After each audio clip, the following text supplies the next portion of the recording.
আমি এই মুহূর্তে আছি মৌলভীবাজারের কাউয়াদিঘি হাওর অঞ্চলে এবং এই কাউয়াদিঘি হাওরে গত ৩ থেকে ৪ দিন ধরে যে পাহাড়ি ঢল এবং অতিবৃষ্টির কারণে কিন্তু যে জলাবদ্ধতা তৈরি হয়েছে এবং এই জলাবদ্ধতার কারণে কিন্তু কৃষকের ফসল বিস্তীর্ণ এলাকা কিন্তু পানির নিচে তলিয়ে গেছে। কৃষকরা যেটি জানিয়েছেন যে তাদের ফসল তারা কর্তন শুরু করেছিলেন, অর্থাৎ গত ১ সপ্তাহ ধরে তারা ধান কাটা শুরু করেছিলেন, কিন্তু হঠাৎ করে এক রাতের মধ্যেই পানি এসে তাদের এই বিস্তীর্ণ এলাকা কিন্তু পানির নিচে তলিয়ে নিয়ে যায়। তো কৃষকরা এখন চেষ্টা করছেন তাদের যে ফসল পানির নিচে তলিয়ে গেছে সেগুলি কাটার। কোনো ক্ষেত্রে আমরা দেখেছি হাঁটু জল, কোথাও কোমর জল এবং কোথাও গলা জল কিন্তু এসেছে এবং সেখানে কৃষকরা তারা সেই পানিতে নেমেই কিন্তু তাদের ধানটা কর্তন করার চেষ্টা করছেন। অনেক জায়গায় সেটি আর সম্ভব হচ্ছে না, পানির নিচে যে ধানগুলো চলে গেছে সেখান থেকে আর এগুলো তুলে নিয়ে আসার চেষ্টাও অনেকে আমরা করছেন না দেখছি, কারণ সেই ধানে কিন্তু পছন্দ ধরেছে।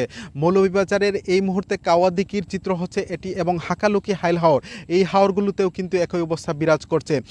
বিশেষ করে নিম্নাঞ্চল যেগুলি আছে এই হাওরের, সেই নিম্নাঞ্চলগুলো কিন্তু ইতিমধ্যে প্লাবিত হয়ে গেছে।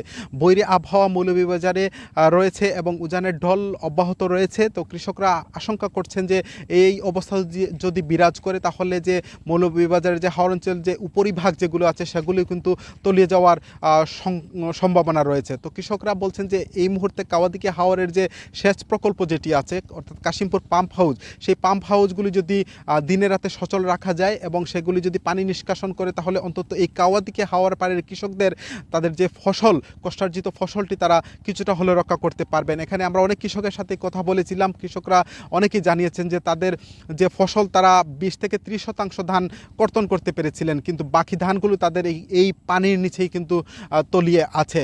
আমরা দেখেছি অনেক কৃষক কিন্তু এখানে পানিতে নেমে, কেউ হাঁটু জলে, কেউ কোমর জলে, কেউ গলা জলে নেমেই কিন্তু তাদের যে ফসলটুকু যতটুকু সম্ভব সেগুলো কাটার চেষ্টা করছেন এবং সেগুলো তারা শুকনায় নিয়ে আসার চেষ্টা করছেন। আমরা দেখেছি এখানে একটা শ্রমিক সংকট রয়েছে, এই মুহূর্তে আসলে শ্রমিক পাওয়া যাচ্ছে না এবং কম্বাইন হারভেস্টার মেশিনও সংকট রয়েছে। কৃষকরা যেটি বলছিলেন তাদের যে কম্বাইন হারভেস্টার মেশিন যদি দ্রুত এখানে সরবরাহ করা হয় তাহলে অন্তত উপরিভাগের যে ধানগুলি সেগুলি কাটা সম্ভব হবে। তো কৃষকরা এই অবস্থার মধ্যে দিয়ে কিন্তু মৌলভীবাজারের হাওর অঞ্চলে বিরাজ করছে। দিনে রাতে যে কৃষকরা তারা হাওরে ধান কাটছেন, তাদের যে সারা বছরের যে হিসেব নিকেশ, সেই হিসেব নিকেশ কিন্তু এই বুড়ো আবাদের মধ্য দিয়ে হয়ে থাকে। অনেকেই মহাজনী ঋণ নিয়ে কিন্তু তারা এই ফসল ফলিয়েছেন।